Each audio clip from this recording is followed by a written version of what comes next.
दोस्तों 1973 में रूस में कम्युनिज्म का तोती बोलता था, बल्कि दुनिया तो ये कह रही थी कि बस अब पूरा एशिया सुर्ख हो जाएगा।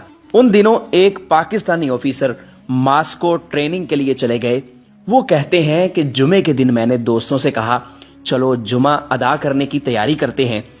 तो उन्होंने कहा यहाँ मस्जिदों को गोदाम बना दिया गया है, एक दो मसाजिद को सयाहों की कयामगाह बनाया गया है, सिर्फ 2 ही मसाजिद इस शहर में बची हैं जो कभी बंद और कभी खुली होती हैं।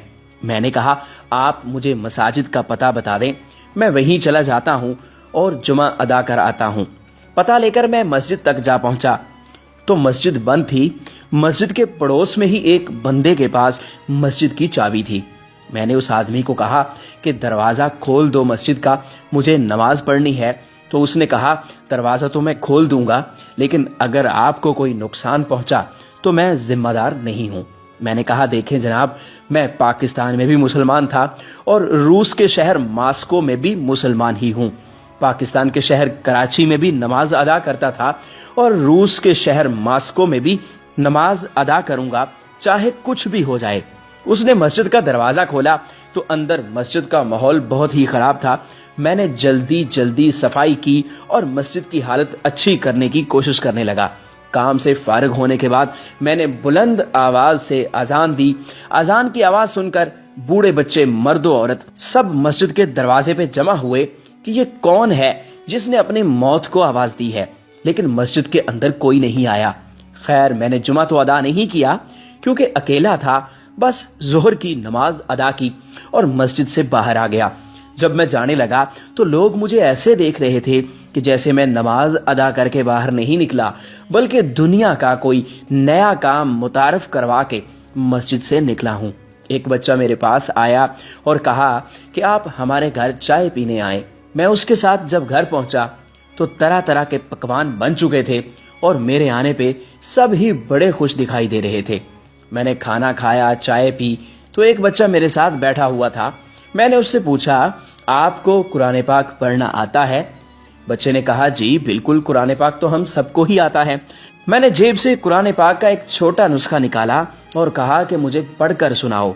बच्चे ने कुरान को देखा और मुझे देखा, फिर कुरान को देखा और अपने माँ बाप को हैरत अंगेज अंदाज में देखने लगा। मैंने सोचा कि इसको कुरान पढ़ना नहीं आता, लेकिन इसने क्यों कहा कि उसको कुरान पढ़ना आता है। मैंने कहा बेटा ये देखो, और कुरान पाक की एक आयत पर मैंने उंगली रखी और खुद उसको पढ़कर सुनाया, या अय्युहल्लज़ीना आमनू कू अनफुसकुम व अहलीकुम नारा। तो वो लड़का फर बोलने लगा और कुरान पाक को बिना देखे ही पढ़ता चला गया। मुझे हैरत का एक शदीद झटका लगा कि ये तो कुरान को देखे बिना ही पढ़ने लगा है। मैंने उसके वालिदैन से कहा हजरात ये क्या मामला है? उन्होंने मुस्कुरा कर कहा दरअसल हमारे पास कुरान पाक मौजूद नहीं है, तो यहाँ पर किसी के घर में भी अगर कुरान पाक का एक सिपारा भी मिल जाए तो उसके तमाम खानदान को फांसी की सजा दे दी जाती है। इस वजह से हम लोग कुरान पाक घरों में नहीं रखते। तो मैंने पूछा कि फिर इस बच्चे को कुरान पाक किसने हिफ्ज करवाया है? तो उन्होंने कहा कि हमारे पास कुरान पाक के कई हाफिज हैं, कोई दर्जी है, कोई दुकानदार है, कोई सब्जी फरोश है, तो कोई किसान है। हम उनके पास अपने बच्चे भेज देते हैं मेहनत मजदूरी के बहाने। वो उनको अल्हम्दुलिल्लाह से लेकर व नास तक ज़बानी कुरान पढ़ाते हैं और एक वक्त ऐसा आ जाता है कि वो हाफिज़ कुरान बन जाते हैं। किसी के पास कुरान का नुस्खा है ही नहीं, इसीलिए हमारी नई नस्ल को नाजरा नहीं आता। बल्कि इस वक्त हमारी गलियों में आपको जितने भी बच्चे दिखाई दे रहे हैं वो सब के सब हाफिज़ कुरान हैं।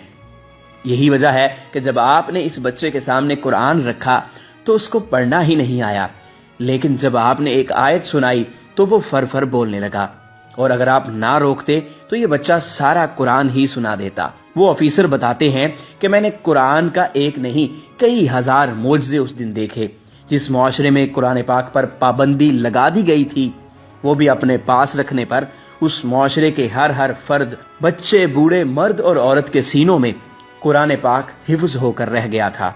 मैं जब बाहर निकला तो कई 100 बच्चे मैंने ऐसे देखे जिनसे मैंने कुरान सुनने की फरमाइश की तो सब ने कुरान सुना दिया।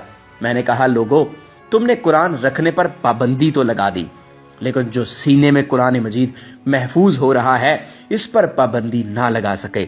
تب مجھے احساس ہوا کہ اللہ پاک کے اس ارشاد کا کیا مطلب ہے، اِنَّا نَحْنُ نَزَّلْنَا الذِّكْرَ وَإِنَّا لَهُ لَحَافِظُونَ، بے شک یہ ذکر ہم نے ہی نازل فرمایا ہے اور بے شک ہم ہی اس کی حفاظت کرنے والے ہیں۔ دوستو، ہماری آج کی ویڈیو کے بارے میں آپ کیا کہتے ہیں؟ کمنٹ سیکشن میں ضرور بتائیے گا۔ ویڈیو کو لائک اور شیئر کیجئے گا اور اس طرح کی اور ویڈیوز کے لیے ہمارا چینل سبسکرائب ضرور کر لیجئے گا۔